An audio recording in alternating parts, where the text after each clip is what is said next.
you said a while back something about letting life flow naturally, like let it just naturally kind of happen? What does Yes. that look like? Like, how would that show up? Can you say it again? How would it look if you just let your life flow naturally? Well, it doesn't look like anything, but just we don't need to resist. Resistance is a superimposition, like when you feel the flow, you need to push. You just make it more functional. It's like somebody slaps you. Most people, if they get slapped, at the same time they hold something. So it creates some neck. But if only slap you, if you let your head go, nothing happens in your body. The body integrates, no violence. But most people, when they get punched, they resist. So they think that it creates a problem. But actually, it's not a problem if you allow the thing to happen. So in life, generally, because of our fantasy, we're constantly resisting. I mean, the first 2-3 years, if you do martial arts, you learn to absorb punch. So people who don't know to absorb, somebody punches them, they feel the pain. No, there is no pain. Pain is when you resist. When you absorb, there is no pain. Body has incredible capacity of absorbing. But we don't immediately stand for something. Somebody said, you're an imbecile. I said, I'm not an imbecile. What for? People say what they have to say. There's never aggression. The only aggression is a defense.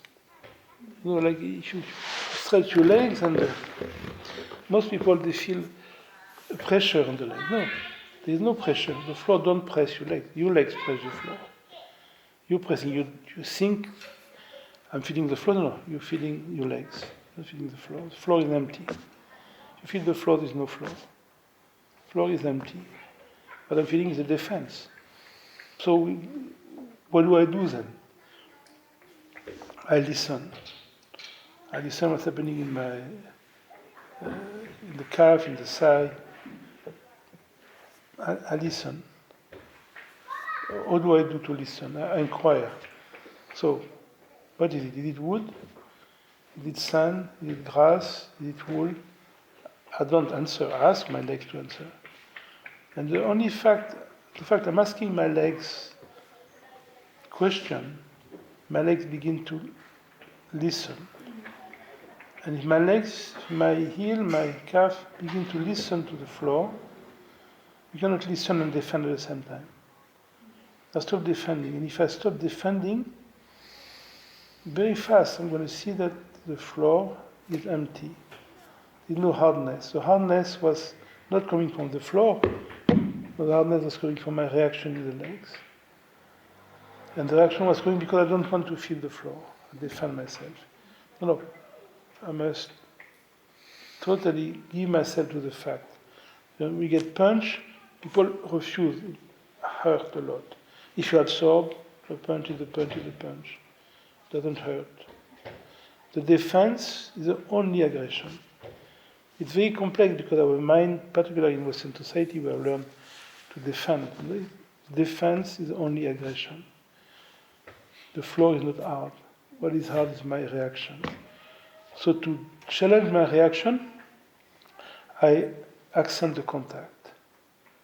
So I'm not trying to feel, am I reacting in my hips, in my knees, because I will stimulate the reaction. No, I accent the contact. Heel. So is the floor soft, is it hard, is it humid, is it dry? And just by questioning, my leg is forced to feel. And when the legs feel, they're not defending anymore. And when my leg don't defend, I feel my leg going through the floor. There's no hardness anymore. That's the same in your situation. So, if you don't defend, you feel there's no aggression. Aggression belongs to the defense. You talk to a boxer after a match, you receive maybe 500-600 strikes. You said, did you feel aggressed? No. You don't feel aggressed. Maybe the next day is a bit, yes. But it doesn't feel aggression. Because a punch is a punch is a punch. It doesn't have to be felt as an aggression because of a lack of intelligence. Somebody slaps you, you feel you have been aggressed, but what does that mean? There's no aggression as such. Somebody spit on you is not an aggression. Somebody spit on me, maybe I try to not to be attained, but if I'm not attained, I'm not. Oh, you said Sally in English. Sally. Saliva. Saliva. I don't know. The liquid. Sorry? The liquid from the mouth. I'm not stained. Stained. Maybe my shirt is stained. Maybe I change the shirt if I can. But I'm not stained. It's okay. You can. If I spit on my hand and I put the spit here, I'm not feeling. It's not an aggression for me. You spitting and my spitting is the same for me. You cannot aggress me if you spit on me. I aggress myself maybe with the idea, oh, you should not spit on me. It's terrible to spit on me. Why you spit on me? I deserve to spit on me. You again spit on me. People like you always spit on me, and I can do. This is the aggression I can feel. I will never go again because she spit on me. How could I dare?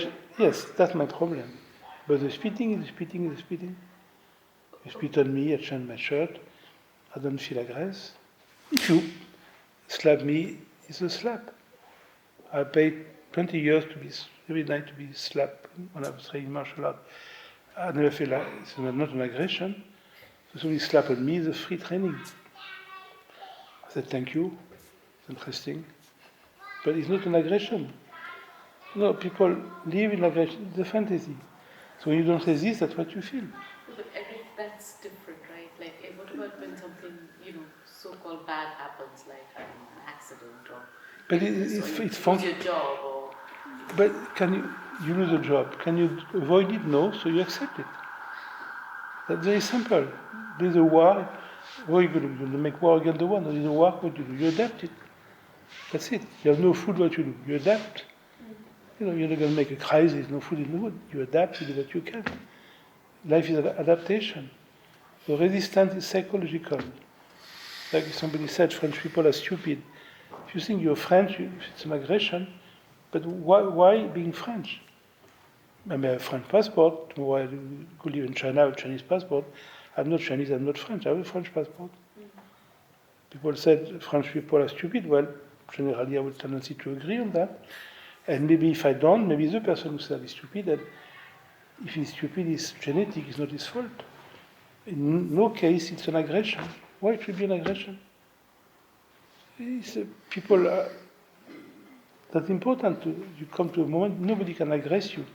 If a crocodile bites your feet, yes, the feet react, but it's not psychological. You don't create a bad crocodile. Crocodile bite people. Good crocodile and bad crocodile. As we said often when we're in India, if a dog bites you, it's not a bad dog, he's going to serve his master, and if a dog licks you, he's not a nice dog, he's going to bite somebody else. Situation make people bite or lick, love or hate, according to their fantasy. So resisting doesn't give you anything but pain. You must accept it. You have a friend who died, what do you do? You accept it. I'm not going to suffer because my friend died. Why should I suffer? My parent died. Why should I suffer? It's lack of respect for me to suffer. My parent died, my friend died, now I said, oh, I'm so sad I cannot take care of my surrounding. What does that mean?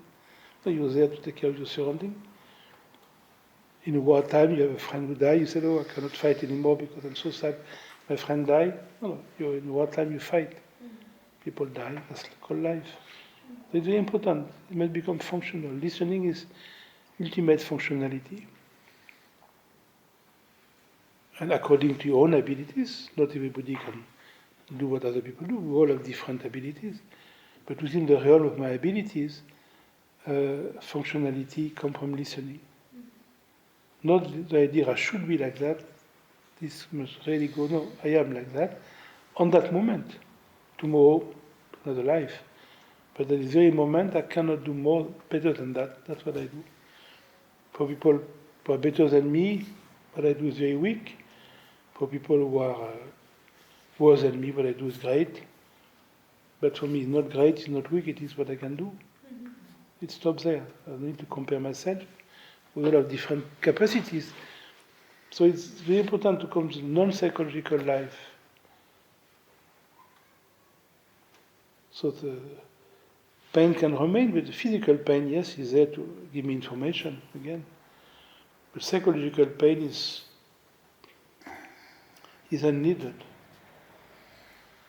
This is a challenge. I must totally challenge all my psychological pain. Not that I should remove them, because if they are there, they're needed. But I must see that very often I carry them out of a fantasy. So how would I challenge psychological pains? For example, I should be thinner, or I should have a boyfriend, or I shouldn't have a boyfriend, or whatever. So what do you do? You live with the fact. Do you have a boyfriend? No, so you don't need one. Very simple. If you have one, or you know you need one, you have one. Your body, you accept the way it is. So many times you challenge, but I should not be that. Does that change anything? No. So you accept totally the way you are for now. Tomorrow is a different day. So it is by the intensity of facing the fact that things, if needed, change. Never by wanting to change. Wanting to change the fantasy. It's fantasy have no power. So you must. But I will be interested. The way I eat, the way I function, the way my body works, I must be interested. Just for the sake of it. And maybe from that, and like if I eat, I must feel what I eat. I must look at it, I must smell it, there's all kind of sensuality, and only that sensitivity may eventually change, or not, because we all have some pathology, and the point is not to remove pathology. Maharaj was smoking like a dog, and he was a wise man. He never challenged smoking. If somebody would have said, "Why are you smoking?" he would have not understood the question. So there's nothing which as such is wrong. But you must inquire what you do, but not in an intellectual way, in a why, not in a why is ridiculous. But how I do it, the feeling level. And from that, sometimes something moves, something don't move. It's okay. Tomorrow you die, whether you are slimmer or not, make no difference. Don't create a fantastical time that I must change. I have time. We have no time. We have no time to change. That's why spiritual teaching and they think are really irrelevant, because they always create in time. If I do that in 10 years, in 20 years, come on, we'll be dead maybe tomorrow. And I don't have time to have fantasy in 20 years. If I do yoga in 20 years, shut up. It's totally absurd. Life is now. If I give myself to the fact of life now, tomorrow is included in the now. But if I try to be tomorrow like that, I forget now, and tomorrow will always be tomorrow for me. We must really see the pattern how we function.